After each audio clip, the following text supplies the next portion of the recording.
صاحبة الفيلا هربت وعليها ملايين للبنك، ولا فلوس البنك ده مال سايب؟ سايب؟ ما انتوا بتسيبوها بمزاجكم اللي عاوزين تسيبوها له.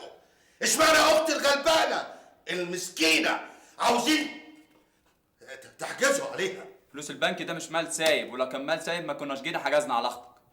طب واحنا يا استاذ هنعمل ايه بقى؟ هنترمي في الشارع ولا ايه؟ هو انتوا قاعدين كده ولا مأجرينها؟ لا مأجرينها. معاكوا عقد ايجار؟ يا حضرة لا مؤاخذة يعني الناس دي ملهاش أي صفة. وبالمناسبة الفيلا دي تبقى بتاعت مراتي. افهم من كده ان حضرتك تقدر تدفع ثمنها ونوقف الحجز؟ انتوا مقدرينها بكام؟ احنا الاول هنعمل حصر محتويات الفيلا، وبعد كده نشمعها بالشمع الاحمر لحد ما نبيعها. يعني افهم من كده ان انتوا هتشمعوها بالشمع الأحمر، يعني ناويين تحبسونا جواها بقى؟ لا العفو يا سعادة البيه، حضراتكم كلكم بره الفيلا. ما حدش طلعنا من الفيلا، ما حدش يقدر يطلعنا من الفيلا. انا ليا علاقاتي. ده الكلام ده حضرتك لو انت تملك الفيلا. لا يبقى احنا بقى يا حبيبي هنخلي صاحبة الشأن هي بقى تعمل توكيل لأمها. يعني انتوا عارفين مكانها؟ يا ريت يا ريت نعرف مكانها. انا كان زماني دلوقتي شاري الفيلا دي كلها وما استخدمتش علاقاتي. يبقى احنا كده مضطرين ان احنا ننفذ الحجز بالذوق او بالقوه. لا افهم انا بقى، يعني ايه بقى تستخدموا معانا القوة؟ القوة قال. طب يبقى حد يحاول يخرجنا من هنا وانا ساعتها اوريكم هعمل ايه. بعد اذنك جالك تاني. بقول لك ايه، بديعة مش عايزين مشاكل مع الحكومه، كفايه المحضر اللي ابوكي دفنه بالحياه قبل كده. طب انت يعني ناوي تتصرف ازاي؟ انا هتصرف. وبعدين انت مالك انت؟ ايه اللي حشرك انت بيني وبين الحكومه وبين اختي؟ انا اللي غلطان، ده انت اوطى من الموس على الارض. انا غلطان اني خليتك تعيش في الفيلا دي.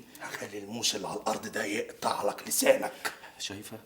شايفه جوزك عايز ياخد لساني الحلو الصغنطوط ده يقطعه حتت حتت. بعد الشر عليك يا جلال، ده انت احلى حاجة فيك لسانك بيطلع كلام زي السكر. انا حاسس ان انا ازعجتكم. هاجيلكم يوم تاني من اول النهار كده تكونوا فاضيين. انت يا واد انت مش هتبطل تباتة؟ انت مش عندك سكن قاعد فيه؟ ثم انا حاطط لك في البنك فلوس على قلبك قد كده، وقايل لك لما زهره ترجع هزودهم لك. الله، طب افرض ما رجعتش يا حاج، امي هتفضل متمرمطه كده في الشوارع. لا الا حماتي دي على العين والراس. على العموم انا هتصرف لها بكره ان شاء الله. هروح البنك اللي حجز عليكم واتصرف معاهم. ربنا يكرمك يا حاج فرج يا حبيبي. يعني هنرجع الفيلا تاني؟ لا يا حبيبي، امك بس هي اللي هترجع، انما انت تشوف لك صرفه انت ومراتك. انت مش معاك فلوس؟ معايا يا حاج، ما انت عارف بديعه حاطه وديعه ومش عارفين نتصرف ولا في تعريفه. وبعدين هي خلاص خدت على عيش الفيلا والبسين كل يوم. يا سلام، اصلها مولوده في فيلا يا اخي. روح يا حبيبي اشتري لها فيلا. ولا انتوا خلاص خدتوا على ان كل حاجه تبقى سفلقه؟ ايوه يا حليمه. عرفتي هو مسافر بكره امتى؟ لا انا معايا فيزا سنتين. لا مش محتاج فلوس يا حبيبتي. اشوف وشك بخير. ماشي. لا اله الا الله. مع السلامه يا حبيبتي.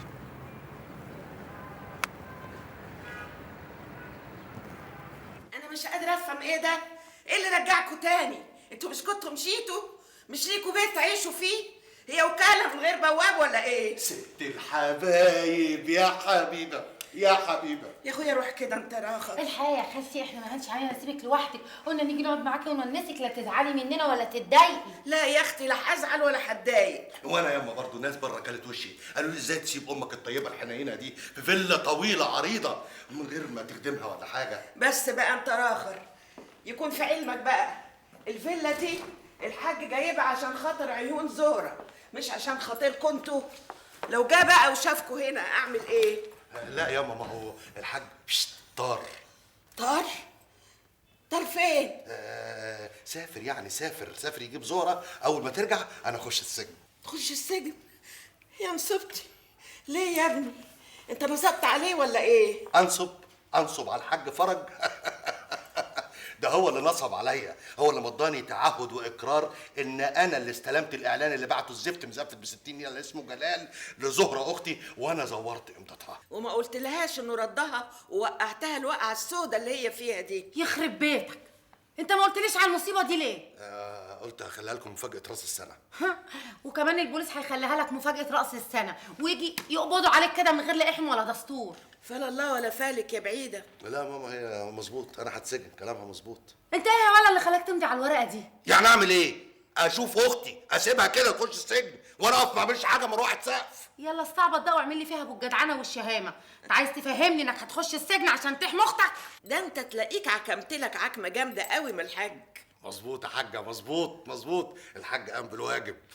اعمل انت كمان معايا واجب بقى يا ابو خليل وقول لي الحاج اداك كام؟ لا ما اقدرش اتكلم في الحاجات دي بتتنظر. بص يا خليل، انت لو ما قلتليش دلوقتي الحاج مديك كام مش هتشوف وشي تاني. انت حره.